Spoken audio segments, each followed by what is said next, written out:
A gente tem agora a seguinte apuração. Foi aberta a rota para que pessoas rumem do sul da faixa de Gaza para o norte, então, do território. Nós temos as imagens? Temos as imagens, creio, então, da faixa de Gaza. Perfeito, vocês acompanham comigo, eu trago para vocês a apuração. Essas são imagens da faixa de Gaza de hoje, vamos lá.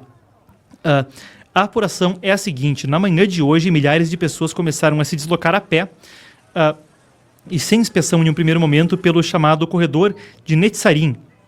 É a zona militar que divide o território ao sul da cidade de Gaza, a rota norte da faixa, de onde partiram os massacres, vale lembrar, de 7 de outubro de 2023, dando início ao conflito. Então a gente vê as imagens mostrando esse êxodo de pessoas que seguem então ao norte. Se estima que 650 mil pessoas devem retornar para suas casas no norte da faixa. A gente vê aí então os registros que vêm. Algumas pessoas dialogam com as câmeras, vocês veem as multidões passando. É também uma das imagens que estava na capa do vídeo.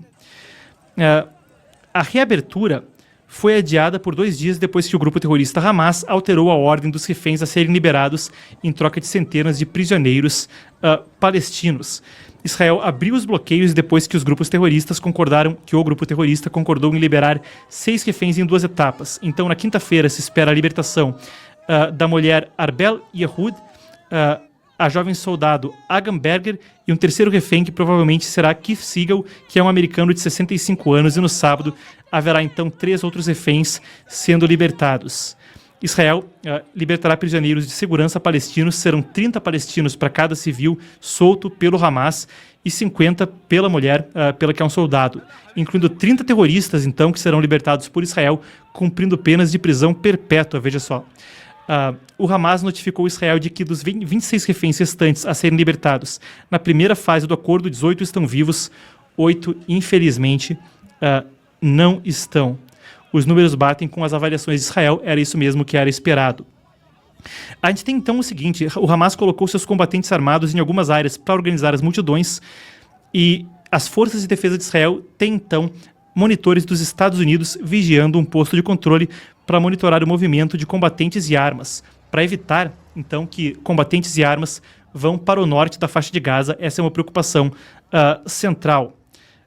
Nós devemos ter mesmo, então, eu acompanho com vocês um vídeo compartilhado por um repórter do canal 13 de Israel, um canal noticioso do país, onde a gente tem, então, um registro desses monitores dos Estados Unidos ali nesse corredor de Netzarim, tentando evitar a movimentação de terroristas, de armas, de um fluxo bélico para o norte.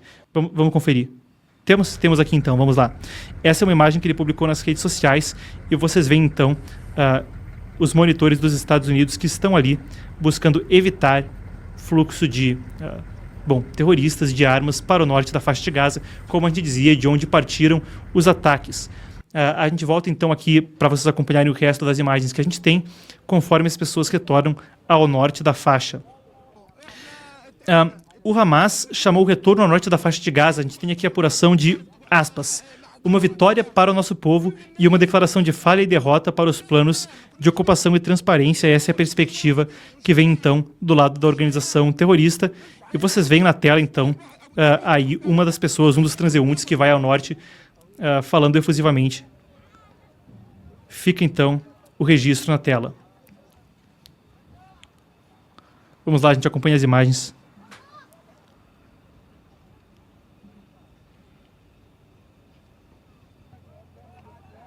Lembrando, a gente aguarda ainda mais etapas do desdobrar do acordo de cessar-fogo, conforme gradualmente ocorrem as liberações, e como a gente registrava então, isso vem em troca das libertações de alguns dos reféns que serão trocados por uma série de pessoas, incluindo terroristas condenados à prisão perpétua, em troca então dos inocentes que saem de Gaza.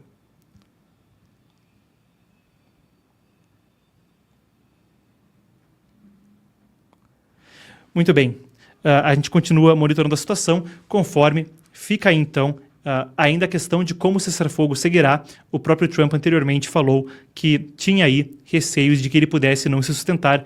A gente torce sempre pela paz e pela harmonia, por certo, e que, claro, as famílias que vitimadas por esse incidente lamentável dos reféns possam encontrar conforto.